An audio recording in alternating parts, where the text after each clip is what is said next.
আজ পহেলা জুলাই দ্বিতীয় দফায় অন্নপূর্ণা যোজনার উপভোক্তা দাসপুর বিধানসভার মা বোনদের হাতে শংসাপত্র প্রদান অনুষ্ঠান অনুষ্ঠিত হলো। উপস্থিত ছিলেন দাসপুর বিধানসভার বিধায়ক তপন দত্ত মহাশয় এবং বিশিষ্ট সমাজসেবী প্রশান্ত বেরা সহ আরও অন্যান্য পদাধিকারীরা। এই অন্নপূর্ণা যোজনা আপনারা নিশ্চয়ই শুনে থাকবেন। যখন ঘোষণা হলো নতুন সরকার দায়িত্ব পাওয়ার পরে পূর্বতন যে প্রকল্পের সুবিধা আপনারা পেতেন, যার নাম ছিল লক্ষ্মী ভান্ডার, সেই প্রকল্পের যখন ভেরিফিকেশন শুরু হলো তাতে গিয়ে দেখা গেল একটা বড় অংশের কিন্তু নাম বাতিল হওয়ার। এখন যদি ওই লক্ষ্মী ভান্ডারের প্রথম ঘোষণা অনুযায়ী যদি লক্ষ্মী ভান্ডারে যারা পেতেন তাদের যদি সরাসরি ওই বেনিফিটটা দেওয়া শুরু করা হলো, তাহলে কি হতো, যারা বাদ পড়লেন তাদের অ্যাকাউন্টে টাকাটা যেত। বাদ পড়েছেন কারা? মূলত বাদ পড়েছেন যাদের এই বয়সটা অতিক্রম করে গেছে, অর্থাৎ এই যে বয়সের সীমা আছে 25 থেকে 60, তাহলে সেই বয়সের সীমাটা যারা অতিক্রম করেছে, যারা 60-এর ঊর্ধ্বে চলে যাচ্ছেন, কারণ তারা অন্য প্রকল্প অর্থাৎ বার্ধক্য ভাতা ইনভলভ হবে, তাদের নামগুলো বাদ হলো। আর একটা বড় অংশ বাদ হয়েছিল কিন্তু এসআইআর এর নাম বাদ দিত। তাহলে বুঝুন, তখন প্রকল্পের জন্য 1,500 টাকা, এখন প্রকল্পের জন্য সেটা হয়ে দাঁড়িয়েছে কত? 3,000।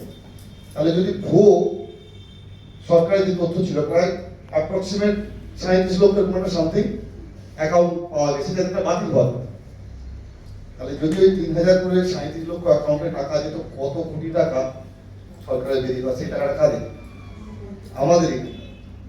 সেই জন্য কিছুটা সময় নিয়ে রেকটিফাই করে না আপনাদের দেওয়ার ব্যবস্থা করা। 27 লক্ষ মহিলাকে টাকা দেওয়া হয়েছিল গোটা রাজ্যে গত মাসে। এবারে সেটা বেড়ে হয়েছে 1,30 লক্ষ।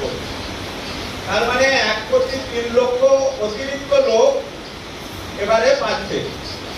এবার ওই এন্ট্রি করার সময় কারো কারো ক্ষেত্রে ভুল হয়েছে বা তার নামটা প্রথম লটের কাগজে হয়তো যারা এন্ট্রি করছিলেন কি গ্রাম পঞ্চায়েত কি পঞ্চায়েত সমিতিতে, তাদের সেটা করা সম্ভব হয়নি।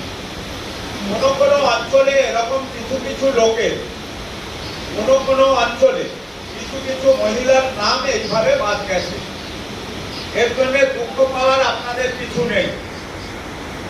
আপনারা এখানে সার্টিফিকেট, আজকে যারা আসছেন তারা সার্টিফিকেট পাবেন, এবং আপনারা যে অন্নপূর্ণা যোজনার অধিকারী তার জন্যই আপনাকে কিন্তু সার্টিফিকেট দেওয়া হচ্ছে, এবং সেই কারণেই আপনাদের ডাকা হয়েছে।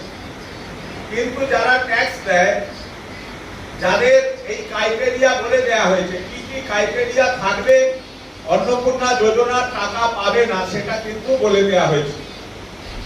সেই রকম 2-4 জন ছাড়া বেশিরভাগ মহিলারাই কিন্তু টাকাটা পাবে।